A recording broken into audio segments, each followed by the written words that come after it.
Good morning and welcome everybody to our Phys Chem 4 lecture on an introduction to the electronic structure.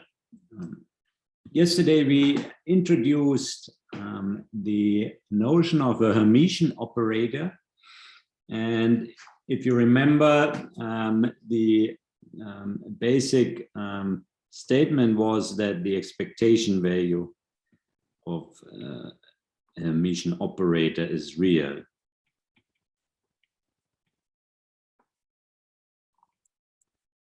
For any hero A.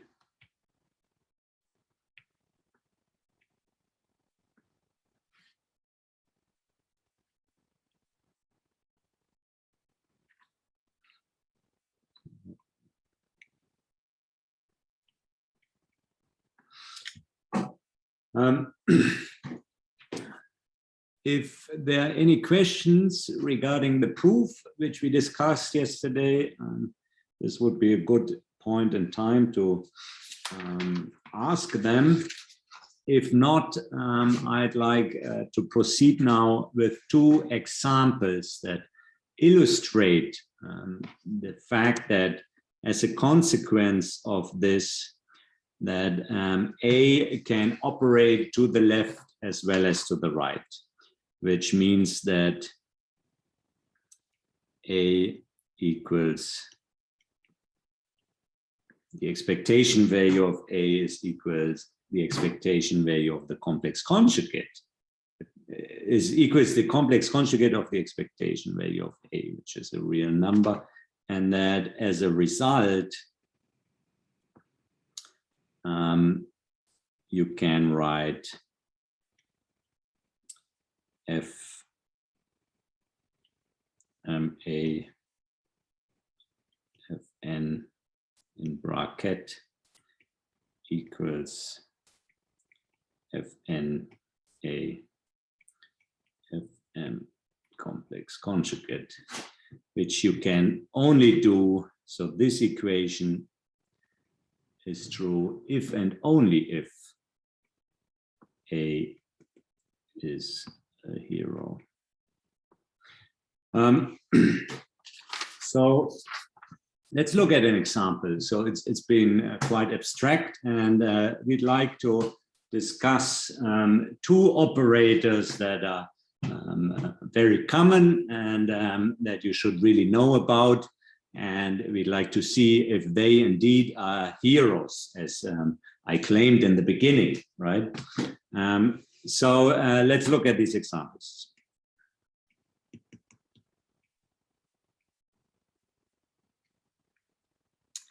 Example A is that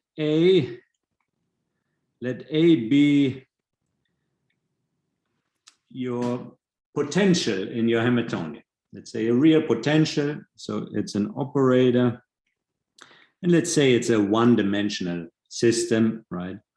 And so this is the potential. It's supposed to be real, as it would be in any common Hermitian. And you can think of it, for instance, as a Coulomb potential.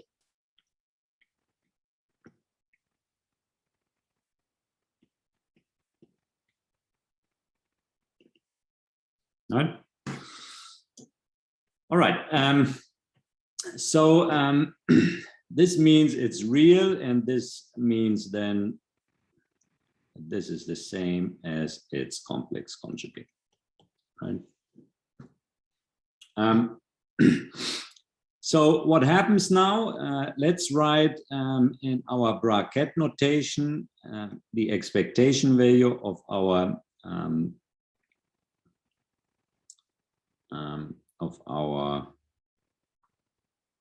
potential, and we'll start with the complex conjugate of the expectation value, and this is of course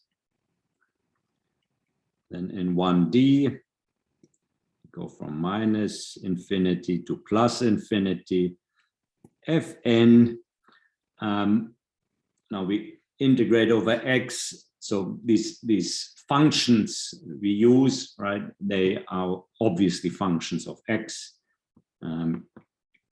Due to laziness, we will omit this variable later on because we imply that, right? You're supposed to be aware of that, so we don't need to put it up anymore.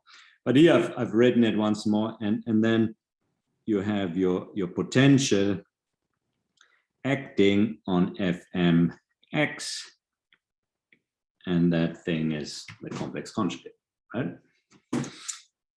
All right, now we know our potential is real, but we can, of course, make this even more explicit. So now we rewrite the same thing like that.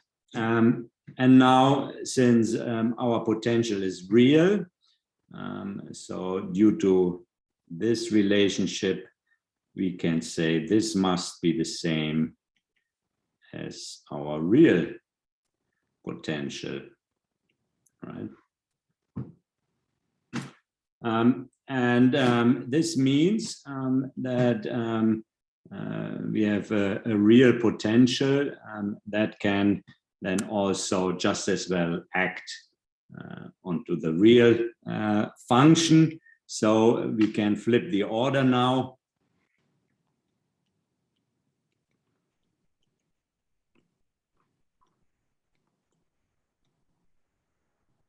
Right. So this potential is in the case of Coulomb, it's just 1 over x, right? Something like that. It's multiplicative, and so you have just a number there, right? And you have a simple function of x, and that function doesn't care if afterwards you first multiply it with the real f or with the complex conjugate of f, right? So that is then that, and that is of course in bracket notation simply m v n.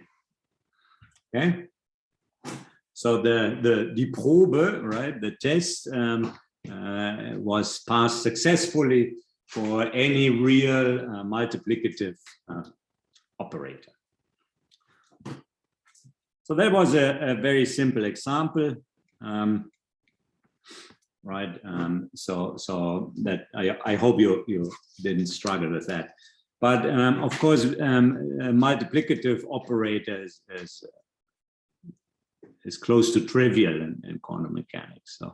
So the more juicy parts are operators and very common that include differentiation, right? So a differentiative operator is linear, right? As we mentioned earlier and yesterday, and it should be Hermitian too, right? So we should be able to come up with an example of such an operator where we can check if this relationship here, which we noted down, this thing,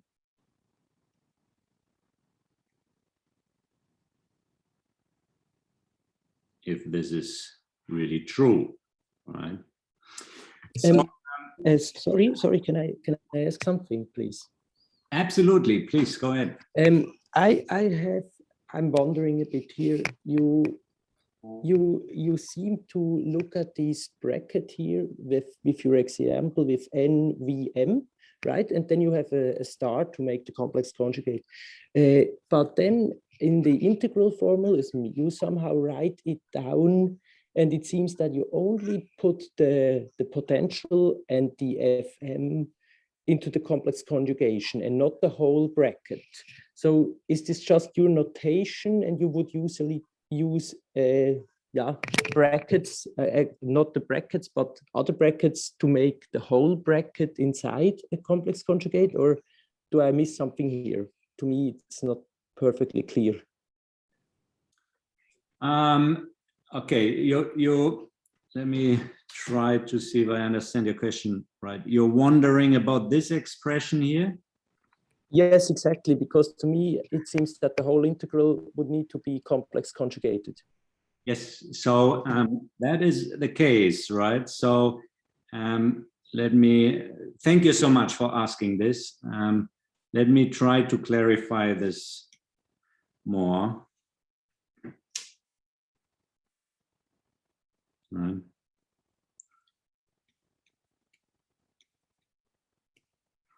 Okay, let's start with this notation, right? What does this mean?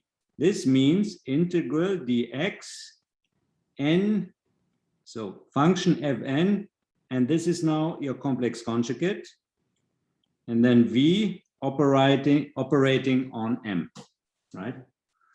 This is what bracket notation means. Oh, sorry, I think I already see my mistake. Sorry, I'm so used to this bracket formalism and sometimes forget the integral formalism a bit. Yes, you're sorry. You're totally true that the first f is already conjugated and then gets double conjugated, so to say. Yeah, sorry, I totally agree with you. Thank you. Thank you. Let me still spell this out though. It could be, I mean, you see it now. It could be that your colleagues don't. Right? So now we come here and we raise everything complex conjugate. Okay. So then I have this.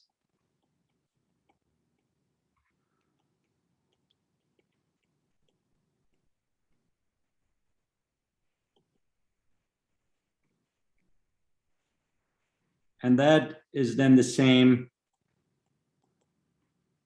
as this. Okay. Thank you very much. So I really applaud you, A, for raising the question, because that always requires a little bit of daring. And second, you've been, obviously, you just displayed independent thinking and asking yourself, does this make sense? Is this consistent and so on? And that's exactly what we want to achieve at the university, right? That you start thinking about it. If and how to arrive afterwards at the right solution, right? That's something about training and experience and so on. But the crucial thing is that you wonder, that you ask yourself, right? You don't just accept it, right? So please, thank you very much, and try to keep this up. All right. So I hope everybody sees this now. Does somebody else has a question on this? Or there's a question if you can write the x also at the end, or is it right after the integral sign? So I explained that yesterday. I preferred right after the integral sign. You're of course completely free to use also the sometime in high school it's usually more common to write dxf as something like this, right? That's completely fine with me. It's a question of taste. Huh? All right.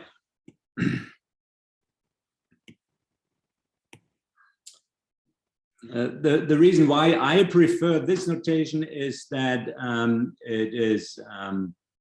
it carries more similarity to an operator, and there are integral operators, and operators always work all the way to the right, and so you typically go all the way to the right until you hit an addition or subtraction symbol. Okay.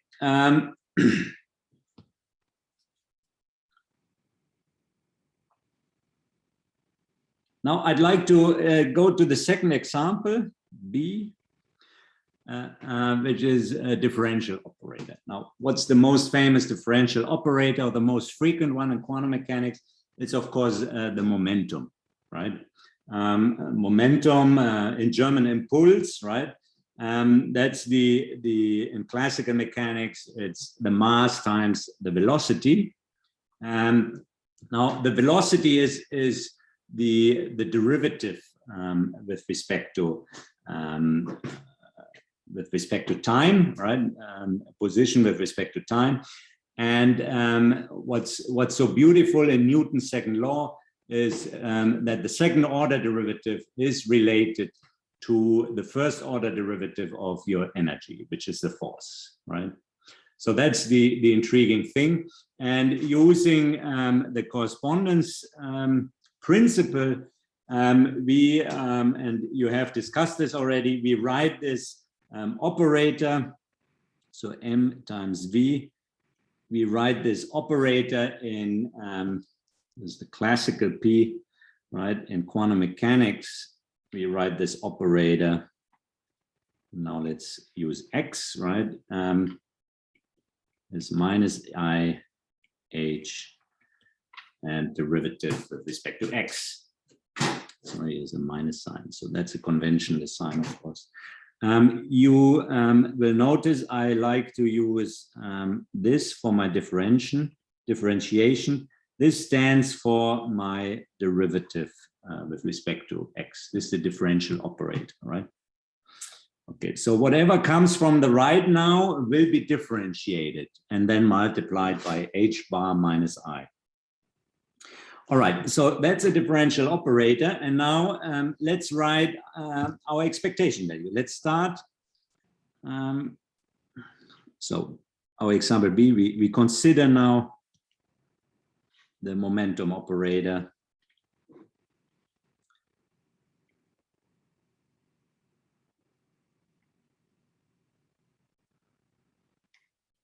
We start out with M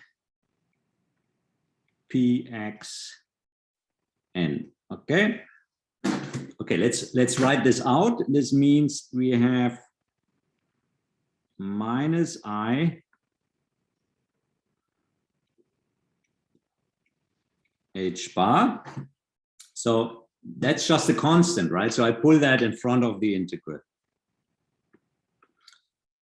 Our dx, and then we have our complex conjugate for m, and then finally our differential operator working on Fn. All right. Now, this looks a bit nasty, right? You have an integral of a function multiplied with the derivative of another function. Now, there is an underlying structure, though, that might look familiar to you. And if it doesn't look familiar to you yet, I would strongly suggest from now on, you always look for such a pattern, right? Whenever you see integrals and derivatives, you should always switch on, a little light bulb should go on. Let's read this. I just introduce a slightly different formulation. Let's call this here, this Fn, let's call this here V. And let's call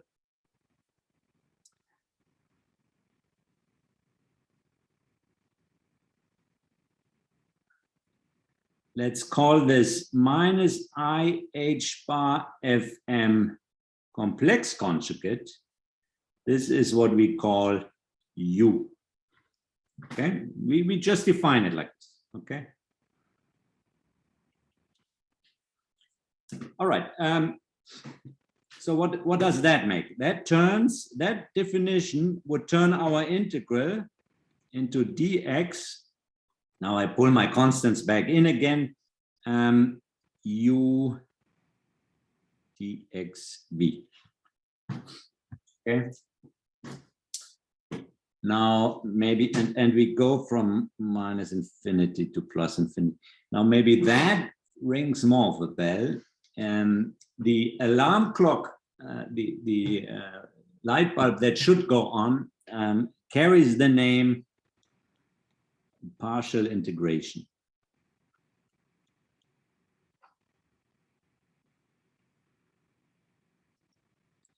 So whenever you see the integral over one function times the derivative of another function, you can always apply partial integration. Okay, and that's really a very, very important trick, right? I think it's one, yeah, it's a mathematical operation that has helped multiple very important basic foundations in physics to be formulated. There's another example when in classical mechanics you try to go from the mechanics of Newton to the mechanics of Lagrange, which is something as a chemist you probably did not study, but the main advantage of the Lagrangian mechanics is that your equations of motion, so the equations that relate your acceleration to the energy, right? This is the most important equation. This equation in Newtonian mechanics depends on your reference frame, right? It depends on, if you hop onto a carousel, for instance, you might have heard about these pseudo forces, and these are this mechanics depends on what is your reference system. Now the mechanics of Lagrange can be made independent of that, right? And so you will have equations of motions. You can write equations of motions which in general are independent of your reference frame. And you can do that thanks to partial integration. Right? Now, Lagrange was a student of Leonhard Euler, who of course is closely related to the very university you're studying at, right? So if you're interested in the history of science and so on, I'd strongly recommend you to look this up. It's quite fascinating, and you can actually visit the buildings where Bernoulli and Euler studied, right, and lived. All right. So partial integration. And what is partial integration? It's very simple. You can write the product of the two functions you're looking at.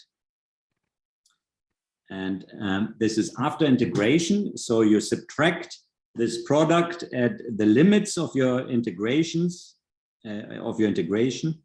So you evaluate the product once in plus infinity, and then you subtract the product in minus infinity, right? This product is the same as the integral of 1 plus the integral of the other one differentiated, right? And of course the same integration limits. All right, so what you see now is voila, this last term here, this is exactly that term, right? So we have this relation now, that there is this equation, right? And every time you can write down a new equation, right? You will be gaining new insight, new information. So let's exploit this, and you already see there's this sort of switching symmetry, right? In one integral you derive the one function, and then you multiply. In the other integral you derive the other function, right? And that's also what the Hermitian operator does. It switches the function to which you're applying your operator to, right? So let's see what happens if we simply insert our terms here. So this means we have here our, sorry, I made the error in the wrong place. We have our first integral is this one, right?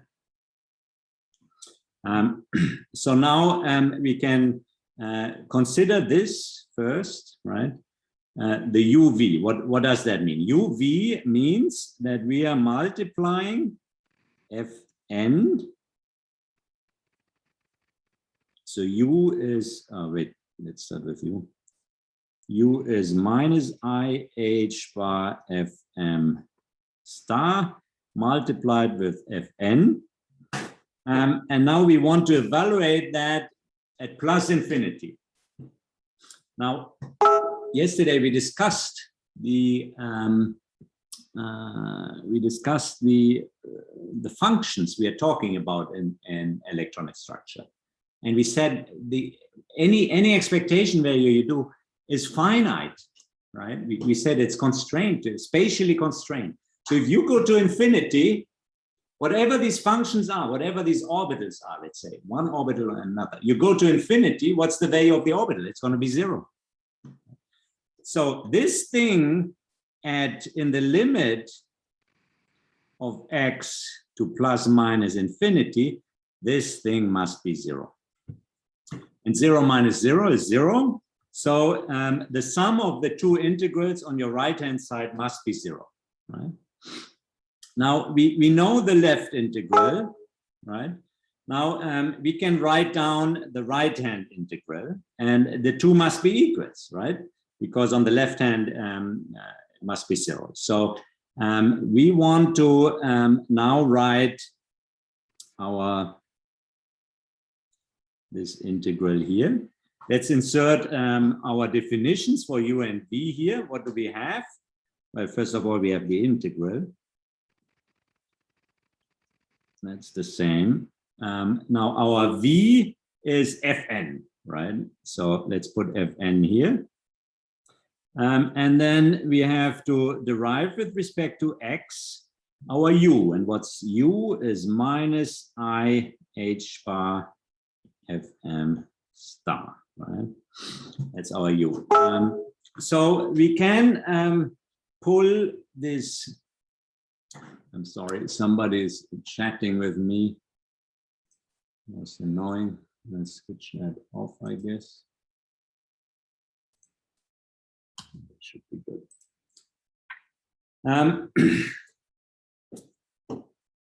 So we can pull this, the sign again in the front, but we can also put it on the other side, right? So this means we can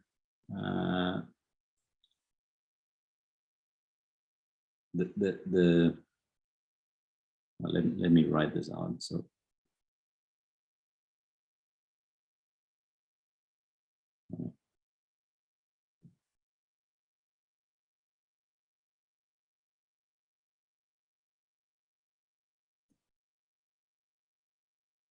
okay, that's what you have here on the right hand side. And if you remember, here on the top, we wrote it like this, right? So what we can do now is to say, I get my minus from the other side, and this means I get IH bar dx Fn dx Fm complex conjugate must be equals to minus IH bar dx Fm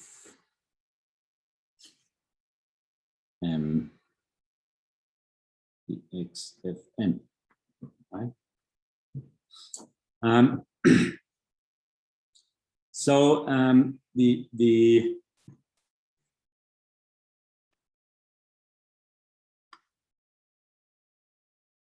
this means that in terms of writing this part, we can also say dx Fn IH bar dx Fm complex conjugate.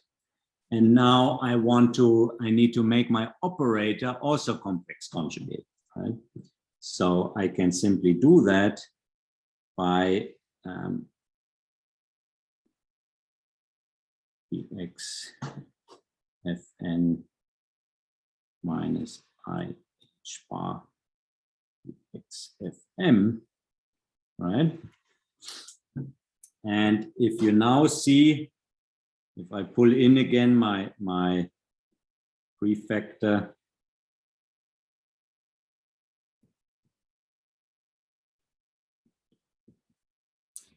if you now see that here, this is M P N. Here you see N P M. Okay. So we just demonstrated for the momentum operator that these two are equal.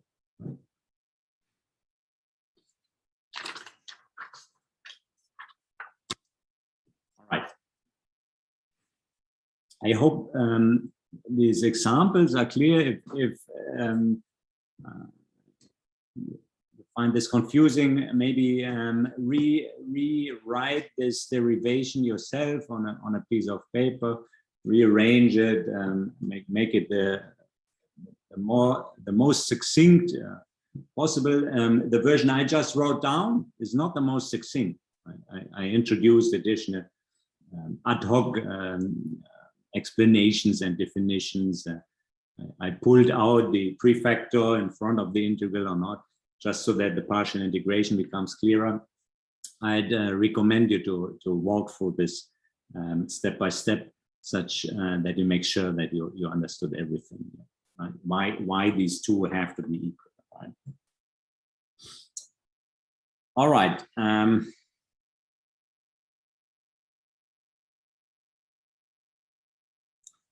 With this, I'd like to now tell you the first theory, right?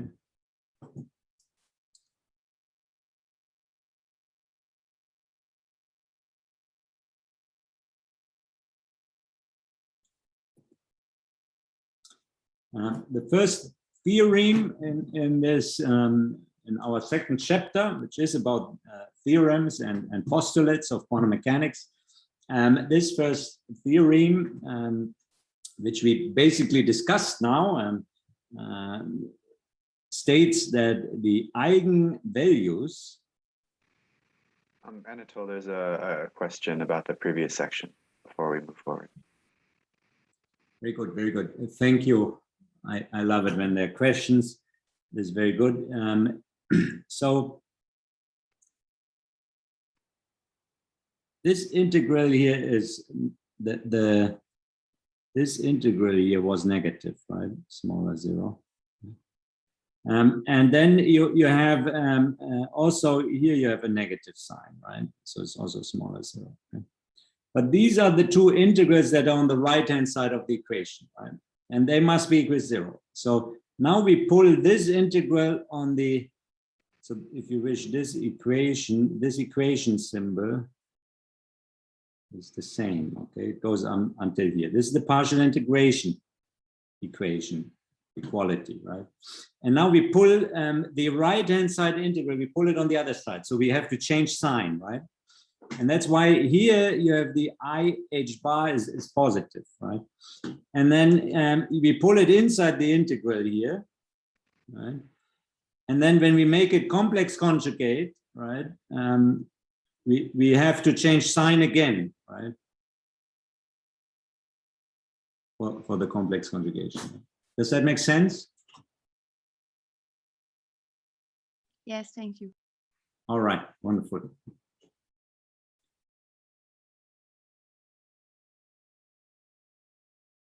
Okay, so theorem number 1, eigenvalues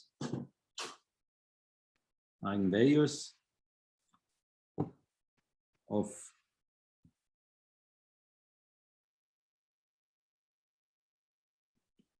zeros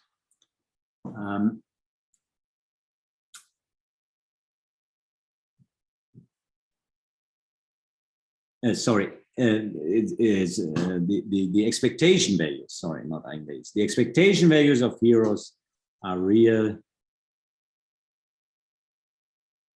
since that's what we measure.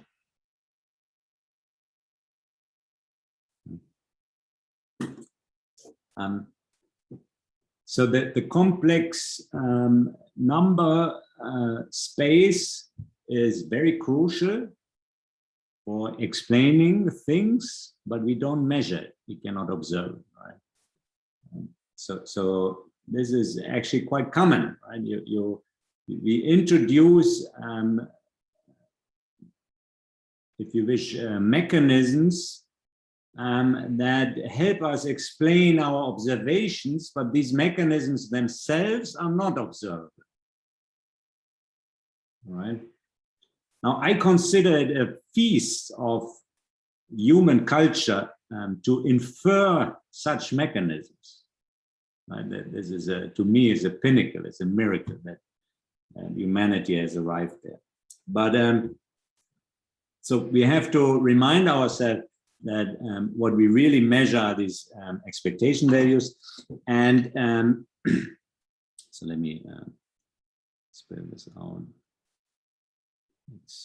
Expectation values. And so this means that the eigenvalue AI equals AI. And that your complex conjugate is actually real. So again, let Fm equals Fn equals Gi, some function which is not trivially, it should not be zero, right? If you set it to zero, then you have trivial solution. And then your operator A Gi equals AI Gi, that will be the eigenvalue equation. And then you can write Gi as an expectation value. And we said that it's this.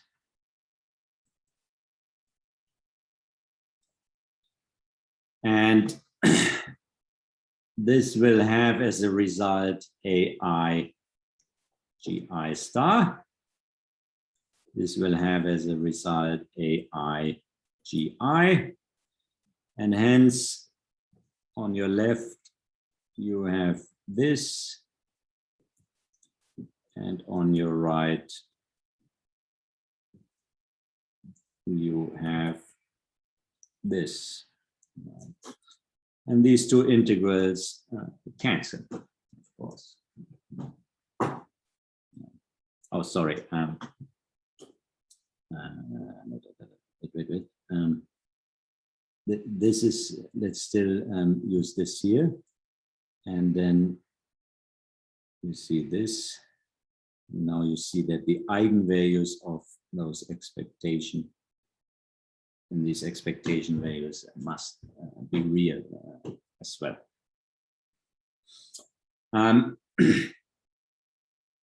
So this theorem is a statement on the fact that the expectation values and the eigenvalues must be real. So again, as I said already yesterday, this is a big help. It allows, for instance, I explained that in the introduction, it allows us to evaluate the Hermann-Feynman theory. Right? So this is really why these Hermitian operators are so fantastic, right? So that is, yeah, you can philosophize about this for a long time.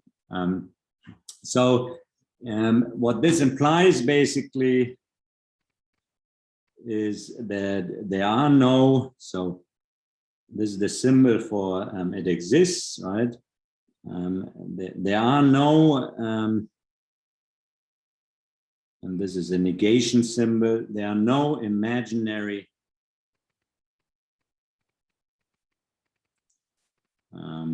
observables in QM. So if I ask you, can a wave function be real or imaginary? And then your answer should be yes. Is the wave function observable? No. What is observable? It's probability, right? The square. That's the density. Can the density be imaginary? No. Right? Can the wave function be negative? Sure. Can the density be negative? No, because you squared the wave function, right? So you cannot have a negative density. You will not be able to observe that, right? Okay. Now let's go to the second theorem.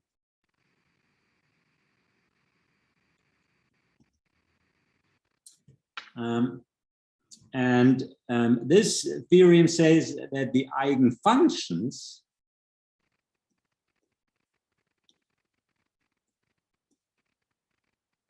of heroes with eigenvalues that are different, so with different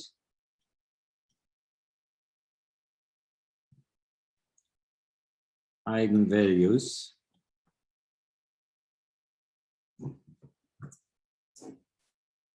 these eigenfunctions are orthogonal. Right.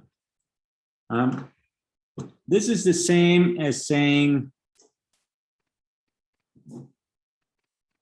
my inner product of eigenfunction gi and eigenfunction gj is the Kronecker delta symbol for all eigenfunctions of my hero. Okay. Now, Kronecker delta, you should know, is equals 1 if I equals j, equals 0 if I not equals j.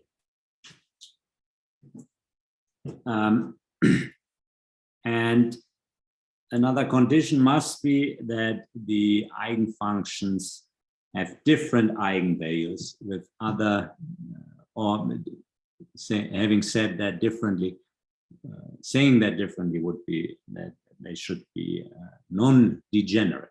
Yeah? So for all non-degenerate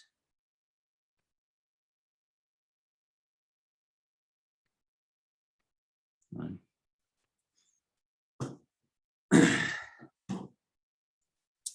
So orthogonality means that when you calculate the product and you integrate over the space, and that's the same as having a simple vector product, right? And then this product becomes 0 if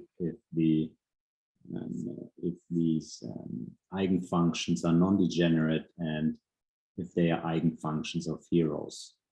Now, this is it sounds like a technical theorem, but it's remarkably important because orthogonal vectors, right? Think of these eigenfunctions as vectors, let's say, right? Could be an eigenvector. So we will flip back and forth, by the way, in terms of nomenclature between sort of linear algebra and functional analysis. And we do that out of convenience, whatever seems to be best. Both views are permissible. if you wonder which one is the correct one, you can always think about how would you actually calculate a function with a computer, right? And unless you have an analytical expression, and it's a very easy function which you can easily integrate or differentiate, unless that is the case, you will have to expand your functions on a grid, right? You will discretize it anyways. And as soon as you do that, you're talking about matrices and vectors, right? So this is something you should maybe spend some thinking on and become comfortable with both interpretations. Now, if you have orthogonal vectors, right, they can span space, right? And this is the basis for what we know as Hilbert space, right? And this is the space in which all wave functions live. Right? This is, if you wish, is the coordinate system of your electrons, right? So this is why the second theorem, seemingly technical and abstract, actually has also a tremendous impact.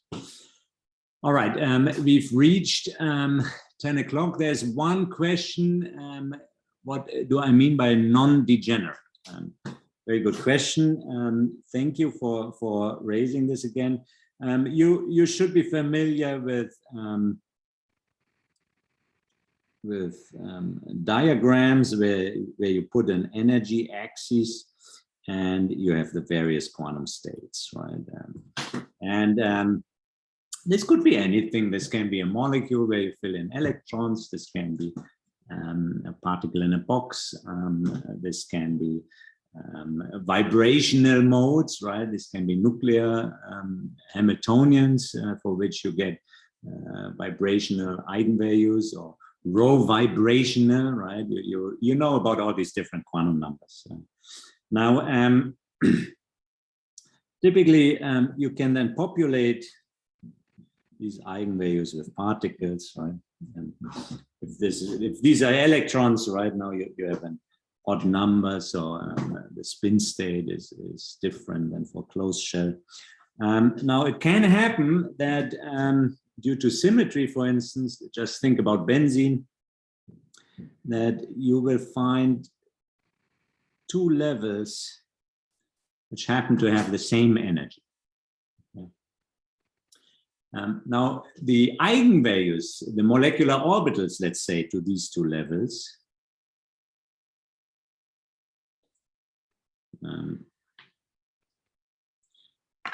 they are very different, right? These are independent eigenfunctions, but they happen to have the same eigenvalue. And that's what we are referring to by saying that they are degenerate, right?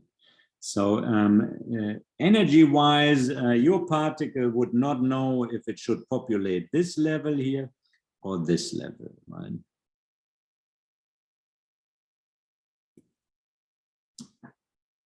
Now, that's a very important case, because as you know from thermodynamics, you have the Boltzmann probability here, right? And that's the energy that decides about the population of your levels. Right? Now, you could be, what this is saying, that one orbital, which looks somehow, right, is as likely as the other, right? Now, if you think about orbitals, they could respond completely differently to, let's say, a reactant coming along or something like this, right? But now your particles don't know where to go. So you could have half the reactivity, for instance, if one orbital is really reactive and the other is not, then probability-wise, it's equally probable that they are occupied. And all of a sudden, all your reactants will only react. So only 50% of your reactants will react. So the yield of your chemical reaction will plummet. Huh? All right. I hope that's clear. So non-degenerate means that we do not have that, right? Degenerate means multiple eigenfunctions have the same eigenvalue. Thank you. I just have another small question to theorem 1. Okay. At the end, why, maybe I missed something, I'm not sure why you were able to cross out the second last line. Is it just, No, you mean these cancel, yeah. right? Oh, okay, yeah.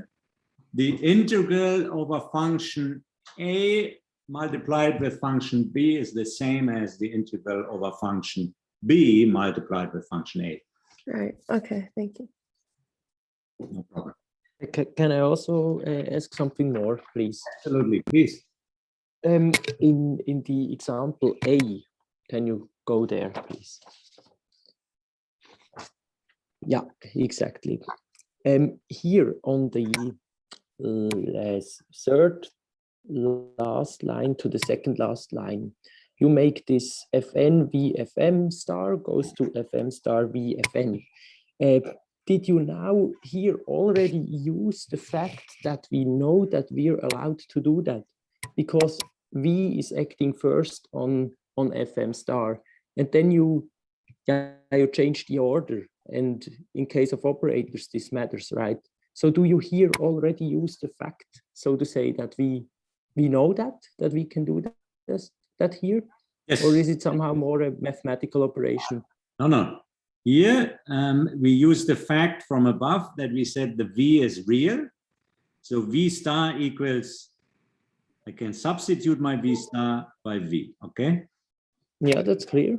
Okay, and now going from here to here, I know that I have a multiplicative potential, right? So V is multiplicative. So typically the potentials in quantum mechanics, right, when what we call V is typically a multiplicative function. And that's why I can do you somehow assume that here? Because I mean, normally yes, I assume that, absolutely. Okay, because normally it is not always the case that the operator can be changed, the order, right? Absolutely, you're right. And in example B, you cannot do this, right? That's why we had to go through this partial integration trick. But so this is very important, right? This is what we assume by here in the top by saying, for this example, let A be the potential, right? Now, when I say that, right, there's a lot of nomenclature, of convention, of culture in coming through this, right? This is the culture of typically your Hamiltonian having a potential which is multiplicative, right? So it's assumed that you know this somehow, right? Which is nasty, right? Because if you don't, then you have exactly the problem you just described. Yeah, okay, thank you. I thank you very much for asking this question. And exactly, this is the point, right? When a physical chemist talks about potentials in the Hamiltonian, typically you should assume that they are multiplicative. Which unless somebody told you this, a mathematician would wonder, right? Why can you do this, right? You can only do this for multiplicative operators, but that's what potentials are. All right, thank you so much. Thank you for listening. I wish you best of luck for restudying this. Tomorrow you'll have the exercises with Mr. Trestman, and I'll see you next week. Have a good week. Huh? Very briefly, last week people started arriving at 12:15 rather than 12. Should we start then instead, or is 12 okay? I was confused about the schedule.